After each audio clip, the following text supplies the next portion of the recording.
This is a fan-generated show. If you would like to support us, please go to jamieglazov.com, and also don't forget to subscribe to our YouTube channel.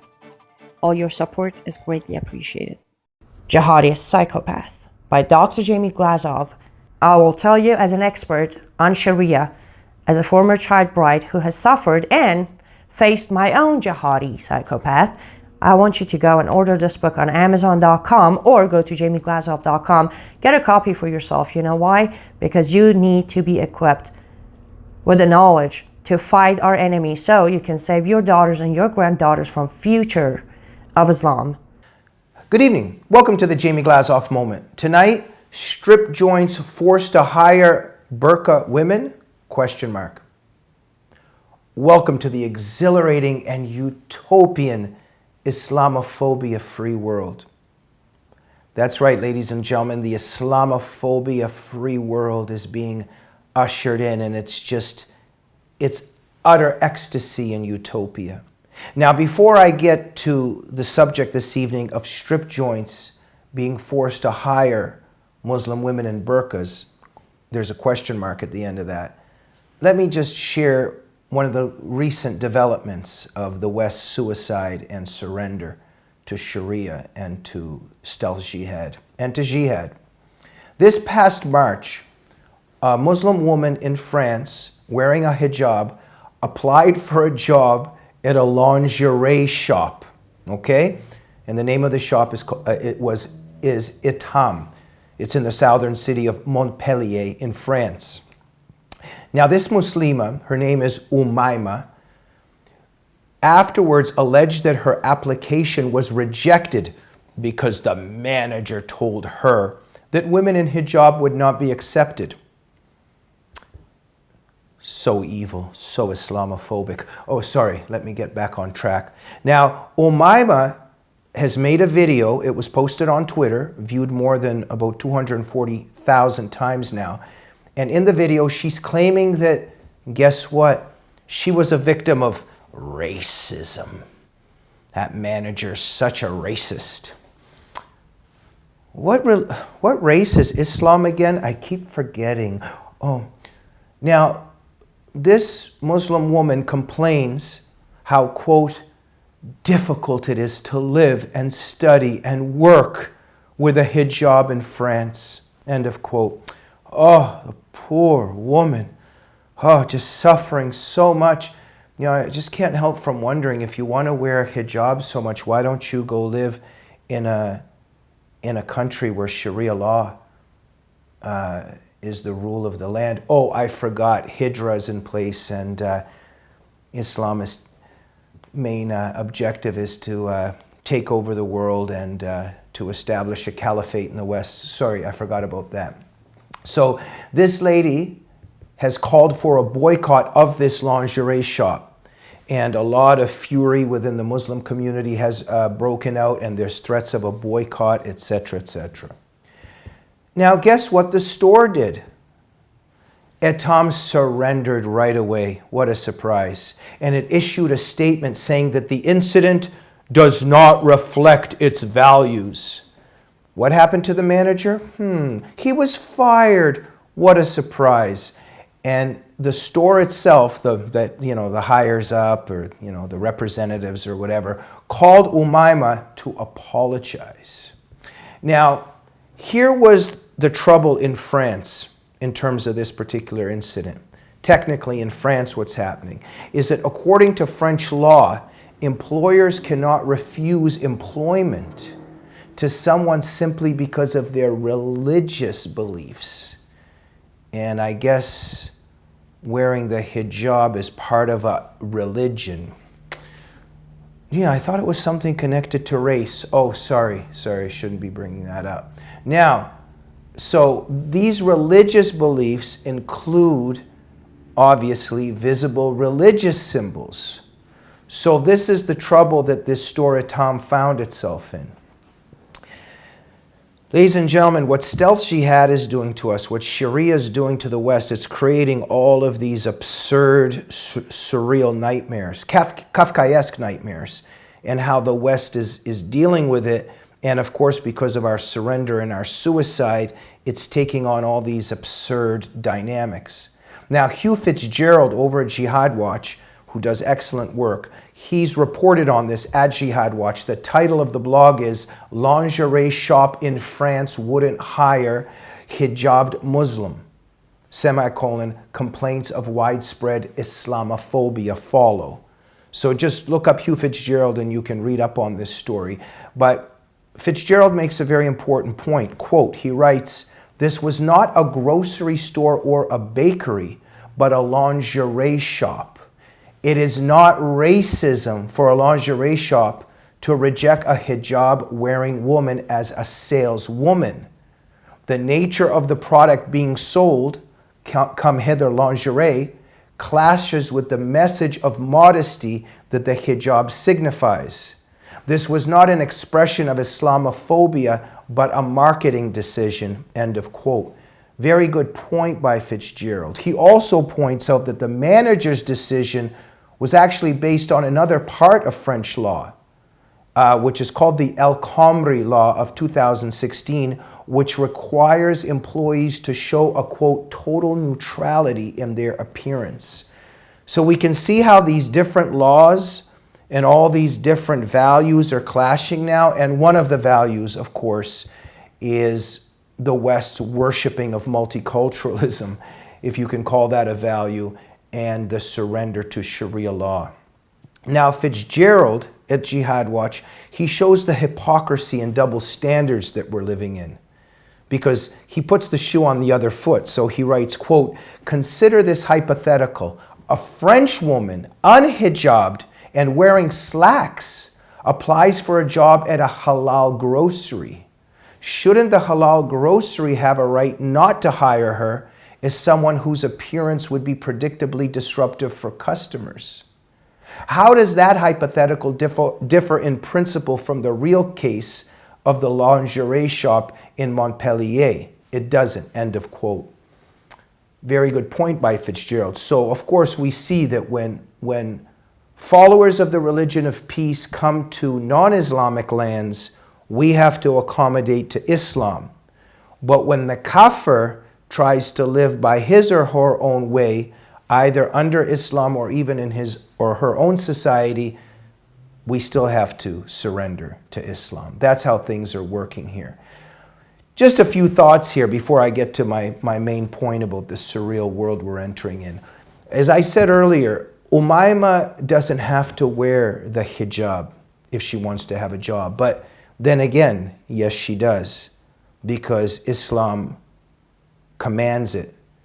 And there would be, even if this woman didn't want to wear the hijab, we know the punishment that many, many Muslim women and non-Muslim women in Muslim environments that they suffer for not wearing the hijab. And of course, 16-year-old Aqsa Parvez, who was murdered by her father in Toronto, is a tragic example of that, because Aqsa didn't want to wear the hijab and was suffocated by the hijab that she didn't want to wear by her father.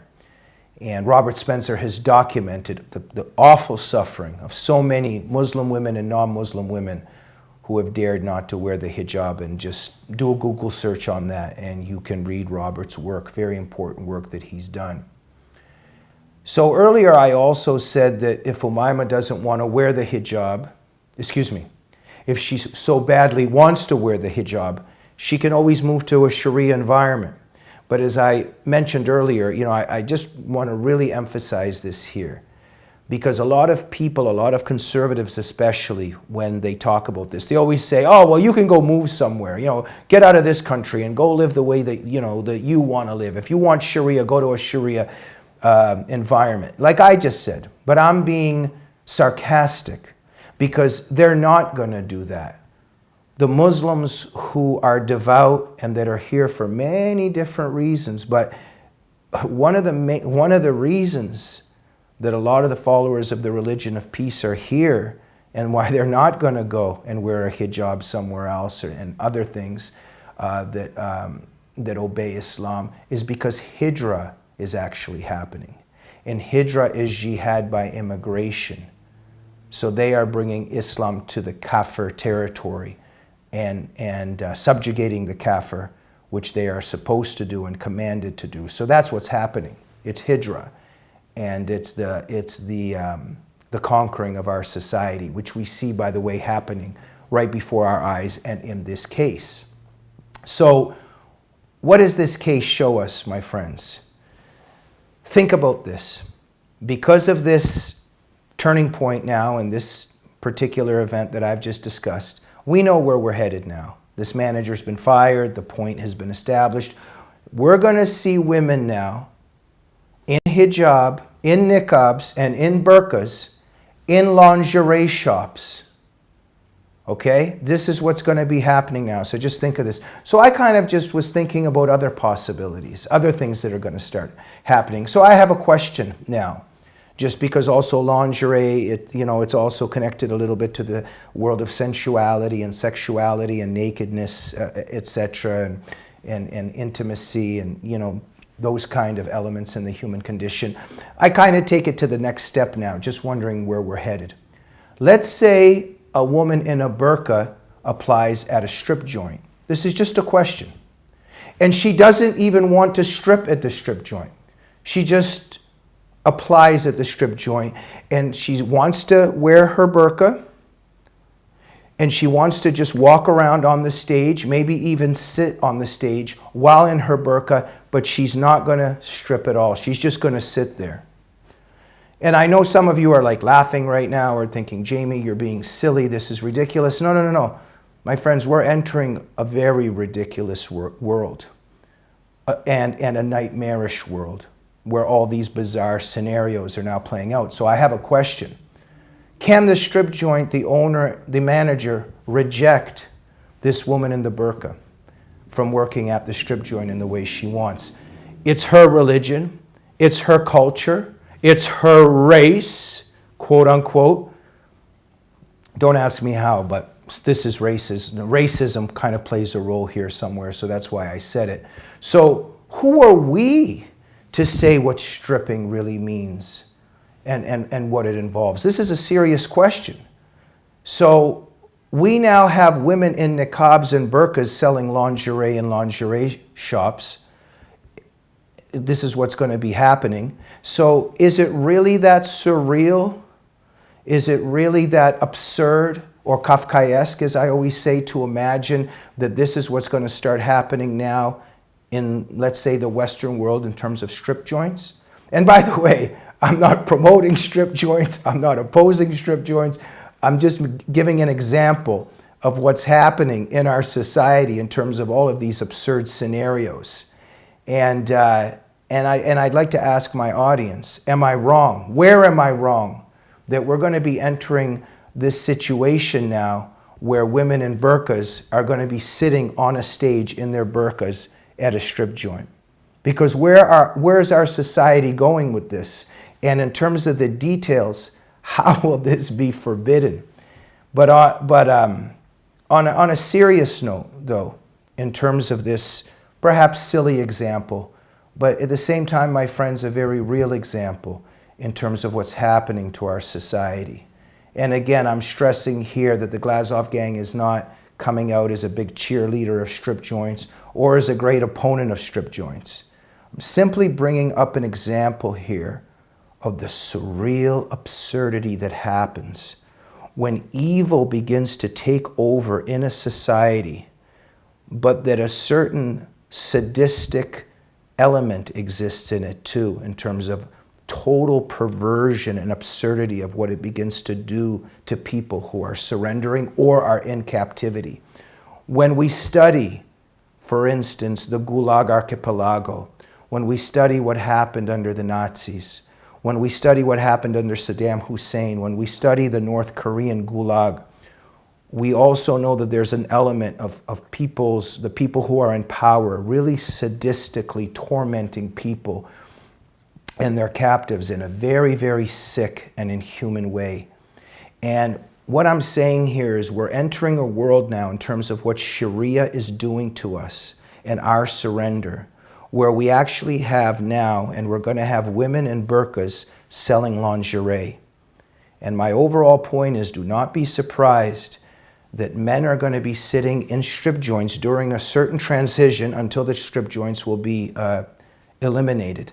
But there will be a transition where the men will be sitting in the strip joint, and there will be a woman in a burqa sitting on the stage in her burqa and not stripping, and the men themselves will have to cheer and have to pretend that they're excited, or they're going to be accused of being Islamophobic and racist and hate mongers and also white supremacists. This is what's happening, my friends. And even though some of you might roll your eyes and think that I'm being silly, perhaps I am being a bit silly, but I'm being deadly serious in the complete and utter, again, the words that I use, the surreal, absurd, and Kafkaesque dynamic that is now unfolding in the West's surrender and suicide to Sharia law. I'll see you on the next Jamie Glazov moment. Good night.